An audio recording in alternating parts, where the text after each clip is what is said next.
I am Chelsea and welcome back to my kitchen. Right now is blueberry season in the South, and I'm telling you, the blueberries around here are just brimming with berries, as you can see.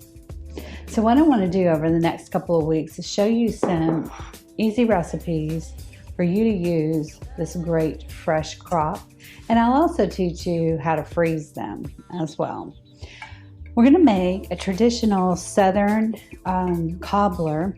So I've got 6 tablespoons of butter, and I'm just going to pop this into my oven and let it melt while my oven's heating up to 350. So let's get our blueberries ready for the cobbler. So the first thing we're going to do, I've got 4 cups of fresh blueberries. You can use frozen if you want, but these are fresh right off the tree. And I've got half a cup of sugar. And then I'm going to do the zest of 1 lemon, so about a teaspoon. So to zest, you just go around. Try not to get any of that white skin. And then I'll just drop this into the bowl.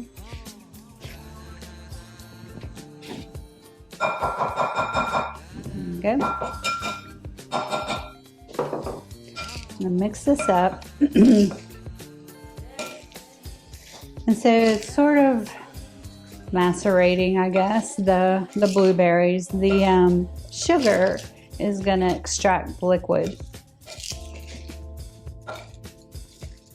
from them.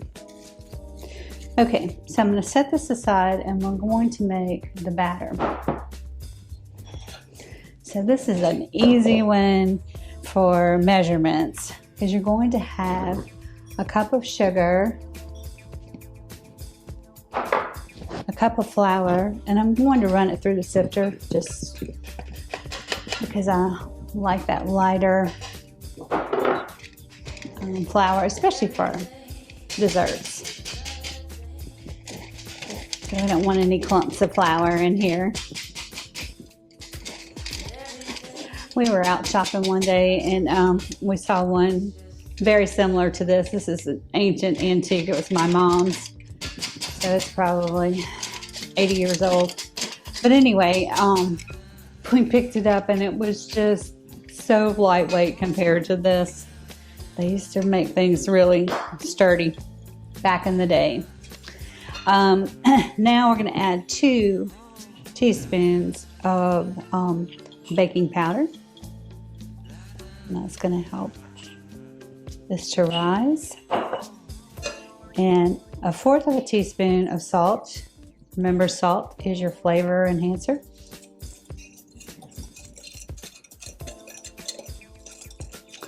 And then finally, I'm going to just add a little bit of cinnamon, a couple of shakes.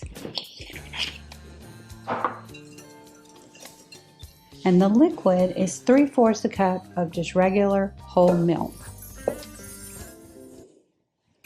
So you really don't need any fancy equipment, no blender, nothing. Just whisk this up. And it's kind of like that strawberry spoon cake that I made recently, because we're going to pour this batter over the berries. Okay, let me check and see if the butter's melted, and if it is, we will move on to the next step. Okay, so as you can see, the butter is nicely melted, so I'm going to move it around. This is a 9 by 13 pan, baking pan. And I'm going to carefully add the berries to the pan.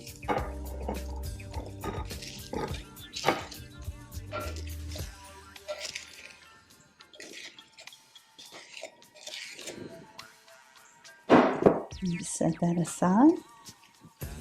And I'm going to spread the berries out and try to coat everybody with some butter. Everything's better with butter for sure.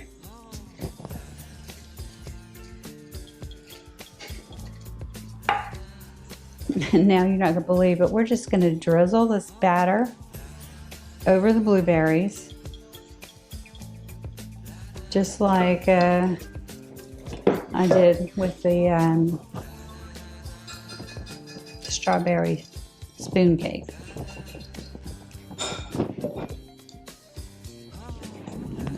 So this is really thick, so I'm going to use the spoon to kind of help me get a good layer.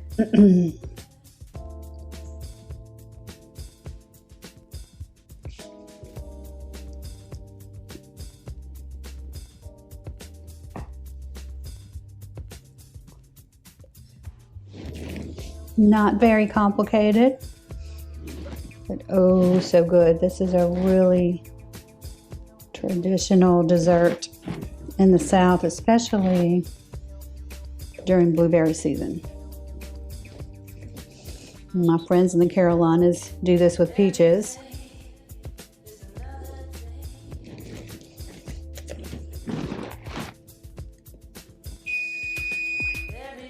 Perfect timing. So the oven's hot, and I'm going to go ahead and put this in 350 for 35 to 45 minutes. I just really want this batter to be lightly browned. Spread it out just a little bit, because there were some places it was kind of thick, but it's okay for those blueberries to peek through.